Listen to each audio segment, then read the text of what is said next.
DOTE. Welcome to a video tutorial on how to embed subtitles while using DOTE. We've always allowed the possibility to export subtitles, your current transcript as subtitles, and if you go to the export up here, you can see there's an SRT subtitle, and if you say continue, then you get a preview of what the SRT file, it's the only subtitle file we support that can, as long as you have a file called filename.srt on your computer or desktop, and you play the video file with the same name, which might have MP4 as an extension, then the subtitles will appear in most media players that you find on the desktop. So in DOTE we export that so that you can play it in, say, VLC or another media player. But what we've done now in version 2.0 is we've allowed you to embed the subtitles actually inside DOTE while you're playing the media files. And not only that, you can embed different subtitles in different media player panels. So you can have one in English and one in another language. You can have one that supports showing certain phenomena that you want to highlight.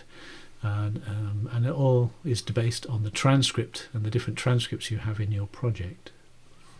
Here we see with the export here, you can choose a language. This is English. I could have chosen the original, which is Danish, but I chose English. Maybe you're going to present it to an English audience at a conference. There are different things here we're not going to go through now, but the main thing is you can see you can have time intervals. Here are some time intervals, micropauses, and you can add speaker names if you wish. So there are different, some variations of how you can export. You can also say I want to always include the original or the English translation, and so you might have two English and Danish at the same time. And you choose a place to save that. Now, if you save that in the project folder, and in this case it's the DOTE Lego version 2.0 project, if you save there, then you'll be able to use that subtitle or any subtitles you export when you play in your video in your media player. So let's say that we've done that. Now we have here one media player panel. If we select that, this is number one, you can see here we might have 2 or 3 or 4 of them open. So whichever one that you want to have subtitles, you just select here, subtitles, and you get a nice dialog that appears. You can enable the subtitles and then choose and then see a preview and then make some changes. So we're going to try that. So if we say enable, you'll see some subtitles appear here at the top. They haven't yet appeared here because we haven't yet saved. Now there's a bunch of possibilities. If I click here, and all of these are subtitles we've exported from this project in different combinations of languages and pausing and with the speaker name, then we can choose any one of these. So if I choose, for example, the Danish one, you'll see it appears in Danish. And I can choose one, for example, this one here, that might have a speaker name as well. So I've got different possibilities. So we're going to choose this first one with pauses in English. So that will work provided you export your transcript, your current transcript, into the project folder. So with a file name, a nice file name that explains what it is, so you know what it is later. As long as it's in the project folder, it will appear automatically here as a drop-down list with all of them. And then you can navigate. So here we see the first subtitle. We can say show me the next one, and it will jump there, and you can see the video jumps here in the background. Don't worry about that. And then the next one, and the next one. Of course, these are boiled down from your transcript into verbatim, word for word, and maybe with pausing, maybe with speaker name. But a lot of things have been left off. Overlap symbols, special symbols might be left off, so that we just end up with a basic translation. And that's done behind the scenes when you export with DOTE. So we can move through and see, okay, well, this might be a good position for it, but we can change the font family. For example, we can choose comic. If we do that, you'll see it's more of a comic format. And we can choose Lucida Console, which is more of a console keyboard type of one. So we'll just go with Arial. We can choose a font size, whatever is appropriate. And a font color, and this is white, but you can see it sort of blends into the background a bit, so we might need to do something about that in a moment. Then you can see the maximum characters per line, which is how long it is before it wraps. So if you have too large a font, then if you have too long a line, it's going to run over the edge here. It will try to center it and then run over the edge. And then vertical position, we could say actually we want it at the bottom, so if I say 90 here, you see it jumps down to the bottom. So we'll just leave it there for now. That's 90 in a range 0 to 100. It's a percentage of the vertical dimension.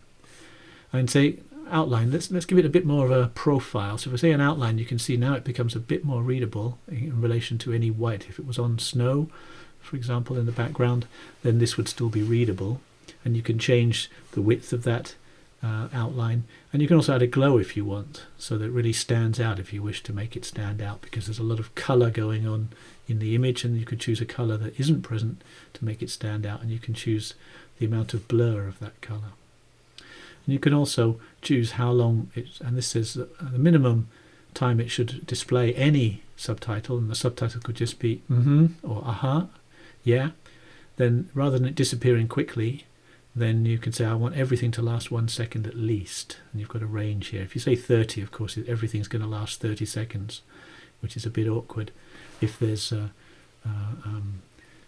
something coming up quite soon afterwards, which there usually is, of course. Subtitle overlap allows you to have stacking, so that when you have a lot of things happening, maybe with a lot of overlapping, it will stack the contributions as they appear according to the sync codes. All of this is based off of sync codes. If you haven't done any sync codes, as you see here, then you won't be able to do subtitling. You have to add sync codes, because otherwise DOTE doesn't know where the lines are based in relation to the video as it's playing. So we've made some, let's just leave it as those changes there. We've got a preview, which is what we'll see here. So whatever is selected as a view here will be reflected here, so you can see exactly.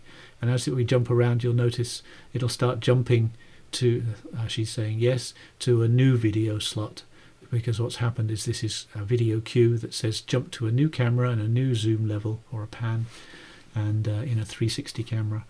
And so you will see that, so you can get an idea what happens as you progress through the video.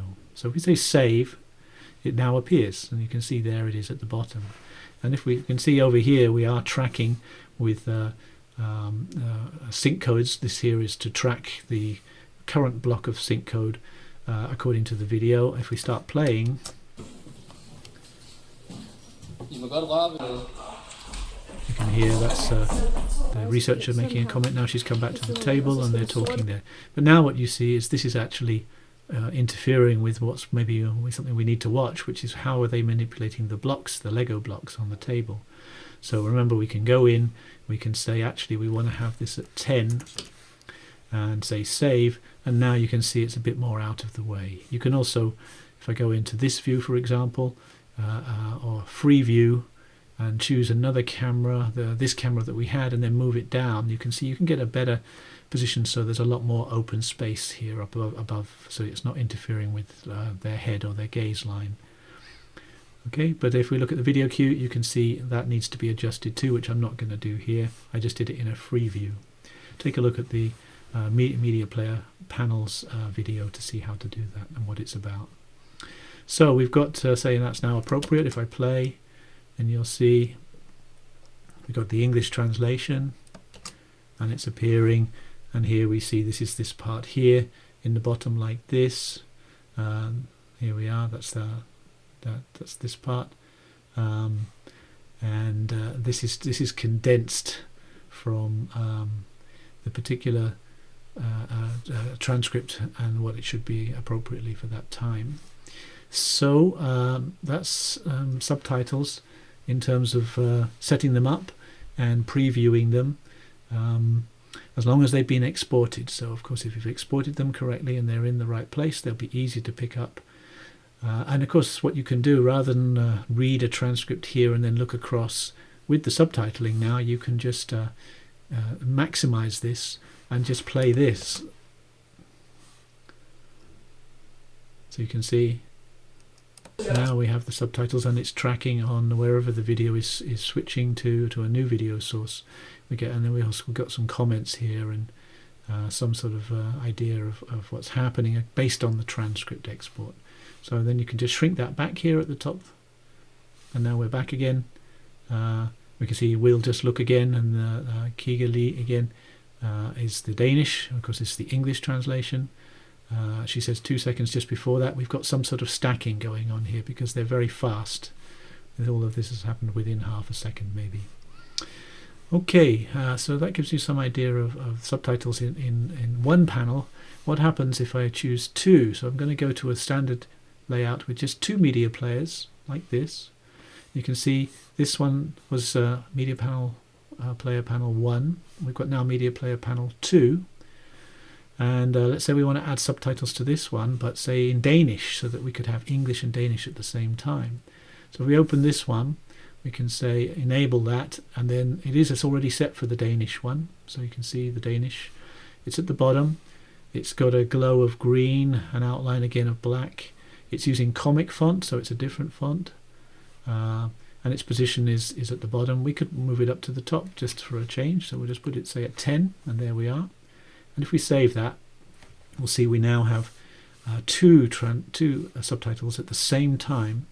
And if we play,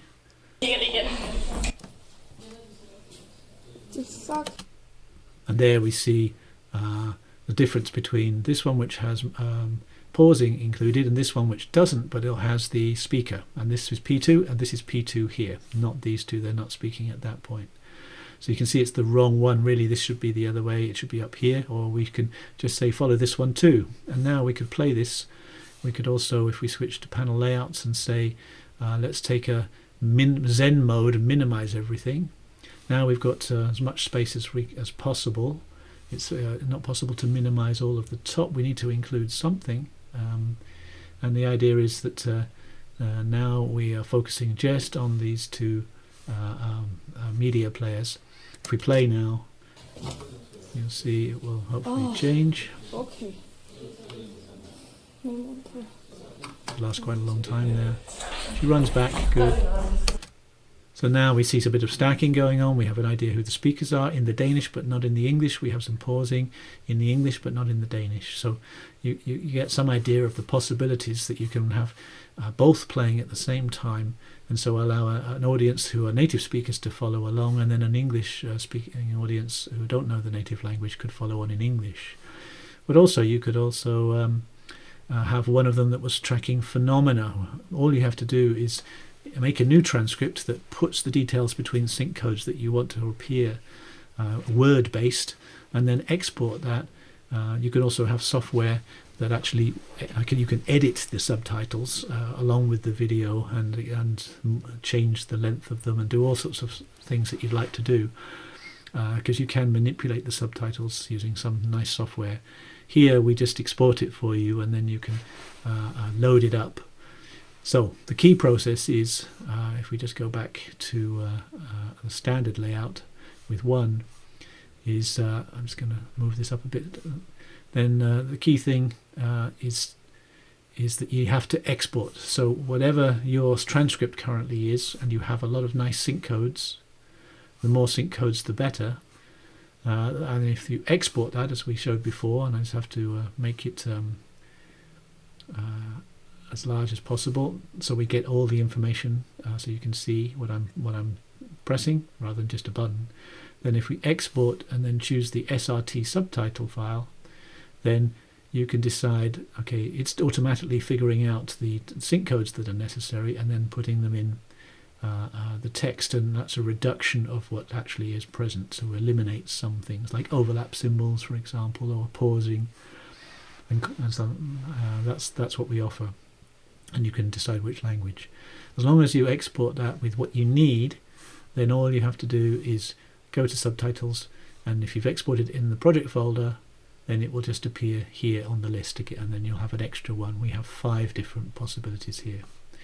If you want to see what is in a project, you just have to go to a project manager, and you'll see the project opens. This is the DOTE Lego version 2 with the transcripts. We're currently using this Jeffersonian Pro multimedia. But down here you'll see other types of categories. You can look at a video or look at the help guide to see what these might mean. You can see media files here. These are metadata. Here you have the SRT with this blue sort of file logo. So these are the SRT ones that we just saw in the drop-down menu when we tried to insert a subtitle. So as long as it's put here in the root, the project folder, not in the transcript folders underneath, then it will appear here. Otherwise you will have to search for it. and then all you have to do then, if I go to subtitles again, is import. You'll have to find where it is. So if I pressed import here, it would go to a file browser. I'd have to find where it is.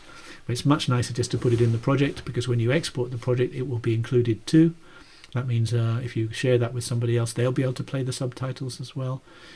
So it makes it really nice and easy to work on subtitles and share them. In the future, we hope to be able to do it live. We haven't done that now because it takes a little bit more work. Then that would be whatever, if you change your transcript and you save it, then it would update the subtitles. So it will be a live rendition of your transcript. So if you're working on it or make corrections in a data session, for example, then they will be reflected here straight away. Otherwise, what you have to do is export. It doesn't take very long to export, just a few seconds. And every time you make some changes, just export it to the same name and it will correct it here. So that's all you have to do. So it's not live, but you can get it done in 5-10 seconds. So I think that's all that we'll say about subtitles. It's a very powerful tool, and especially as you can have multiple videos open, even showing the same video clip, and have different subtitles in different languages. That's quite a new, unique feature you don't find in media players normally on the desktop. And it's all built into DOTE, so you don't have to worry about, it's quite difficult to read the transcript and see the video. Now you can just decide to maximize and just play the video first, and then when you're done with that, you just minimize, and then you can go back to looking in more detail and maybe correcting the transcript. Okay, so enjoy that new feature, and we'll finish the tutorial now.